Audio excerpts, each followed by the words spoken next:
জান্নাতের সনদ দিয়ে গেছে, জান্নাতের সুসংবাদ দিয়ে গেছে, আপনি কেন কাঁদতেছেন? আবু বকর রাদিয়াল্লাহু তাআলা বলতেছেন, জানি না এই কবর আমার সাথে কি আচরণ করবে, কবরে আমার অবস্থা কি হবে আমি জানি না, এই জন্য আমি কান্না করতেছি।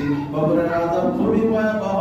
সালমান বলতে লাগলো, হে হাসান বসরি জমানার পুত্র, আল্লাহ এই কাগজটি এই জন্য রেখে দিবেন, যখন আমাকে আপনারা দাফন করে তুলে আনবেন তখন মুনকার নাকির আমাকে প্রশ্ন করার জন্য আসবে, মান রব্বুকা ওয়া আমার নাবিয়ুকা দরকম, তোমার দিন কি, তোমার ধর্ম কি, তোমার নবীকে এভাবে যখন তোমার রবকে প্রশ্ন করবে তখন আমি এই ফেরেশতাদেরকে এই কাগজটি দেখাবো, এটা ওসিলা হিসাবে পেশ করব।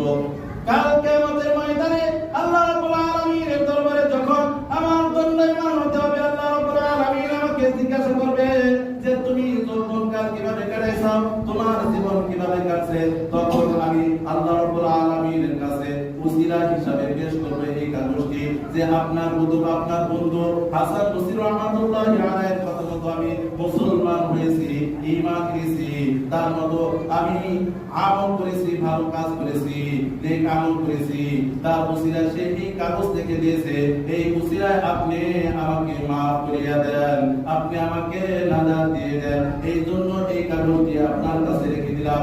হাসান বসরি রাহমাতুল্লাহি আলাইহি তিনি বলেন, আদ-দুনিয়া কুল্লুহা যুলমাতুন, যে দুনিয়া পুরাটাই অন্ধকার, কিন্তু দুনিয়া পুরাটাই অন্ধকার, কিন্তু কিছু কিছু জায়গা আলো রয়েছে। এই দুনিয়া পুরাটা অন্ধকার, এই অন্ধকারে পথ চলতে হলে আলো লাগে। আমার আলোচনার বিষয় হলো এটা, দুনিয়া অন্ধকার, অন্ধকারের মধ্যে চলতে হলে আলো লাগে, আলো যদি থাকে তাহলে ভালোভাবে চলে ওই গন্তব্যে পৌঁছা যায়, আর যদি আলো না থাকে তাহলে গন্তব্যে পৌঁছা যাবে না, হয়তো রাস্তা থেকে সে দূরে চলে যাবে, রাস্তা হারিয়ে ফেলবে, সাপ বিচ্ছু তার এরকম ভাবে আঘাত করতে পারে। আর যদি সাথে লাইট থাকে, আলো থাকে, তাহলে সে এই আলো দিয়ে সে তার গন্তব্যে বাড়িতে পৌঁছতে পারবে। তাহলে নবীজি সাল্লাল্লাহু আলাইহি ওয়াসাল্লাম বলতেছেন, দুনিয়া পুরোটাই অন্ধকার।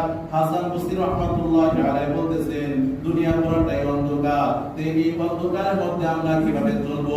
এই দুনিয়া তো আমাদের থাকার জায়গা না, এই দুনিয়া তো আমাদের থাকার জায়গা না।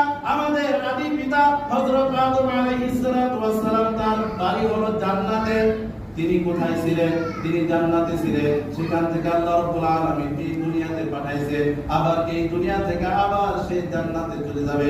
যেহেতু আমাদের বাপের বাড়ি ওই জান্নাতে, তাহলে আমাদের বাড়ি হলো ওই জান্নাতে।